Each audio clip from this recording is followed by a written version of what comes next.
Bienvenue sur la chaîne Ma Psy en ligne chez moi. Je suis Émilie, je suis psychologue et aujourd'hui je voulais vous proposer une réflexion autour de, puisqu'on me pose souvent la question, autour de la différence entre la bonne, si je peux dire ça comme ça, et la mauvaise procrastination. Alors, je vais commencer par la mauvaise. Quand est-ce qu'on peut qualifier, on va dire, une procrastination de mauvaise? C'est quand on va, du coup, ne pas faire de choses et que ça va nous porter sérieusement préjudice. C'est-à-dire, vous devez payer vos impôts, vous arrêtez pas de remettre les impôts, et vous savez très bien que si vous payez pas vos impôts, vous allez avoir 10% ou 30%, je sais plus, à payer en plus. Du coup, ça va vous porter complètement préjudice, surtout si déjà vous savez pas comment vous allez sortir l'argent pour payer vos impôts.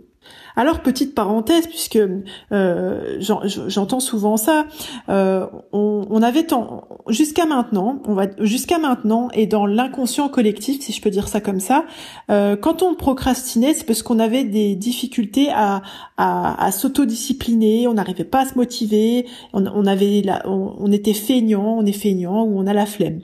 Maintenant, les dernières recherches montrent que la procrastination, c'est lié en fait au circuit de la récompense. C'est-à-dire que quand on procrastine, par exemple, au lieu d'aller payer mes impôts, je vais aller regarder une série. Donc du coup, hop, petit shot de dopamine. C'est comme et du coup c'est un espèce d'ersatz, de lâcher prise qu'on pense avoir sur nos problèmes, sur la vie, etc. Et pendant un temps, ça nous donne un semblant de baisse de stress.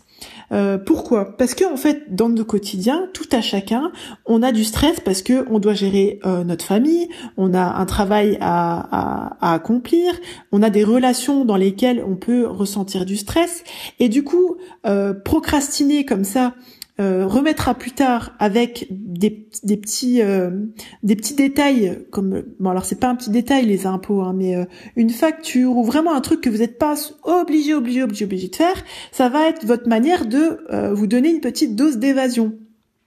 Il s'agit du coup, est-ce que pour atteindre cette bonne procrastination, si je peux dire ça comme ça, il s'agirait pas d'inverser la balance, c'est-à-dire, alors là je vous ai flouté un peu dans le titre, vous m'excuserez, parce que finalement il n'y a pas de bonne procrastination, si je peux dire ça comme ça.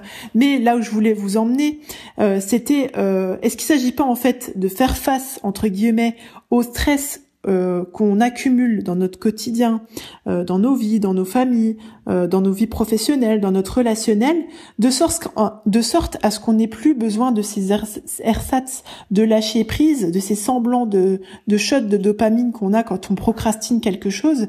Voilà, si vous voulez, c'est vraiment de travailler en amont en fait, sans se juger en se disant voilà j'arrive pas à m'autodiscipliner et tout machin, mais pourquoi à un moment donné on en arrive à là en fait, à avoir besoin de se créer ces petits shots pour pouvoir avoir l'impression d'avoir une espèce de contrôle entre guillemets qui n'en est pas vraiment un.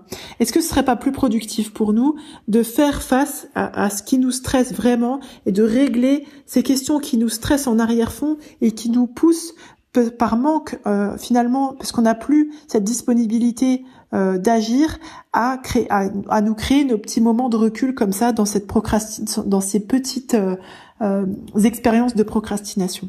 Voilà, j'espère que cette réflexion, elle vous amènera à une réflexion. Si vous pensez qu'elle pourrait profiter à d'autres, je vous invite à les partager. N'hésitez pas à vous abonner d'ailleurs à la chaîne pour recevoir à activer la petite cloche, comme ça vous recevez les notifs quand je poste des vidéos ou des podcasts. Je vous remercie de votre attention et n'oubliez pas que vous êtes la première personne à bénéficier du crédit que vous accordez à votre existence. Bye bye.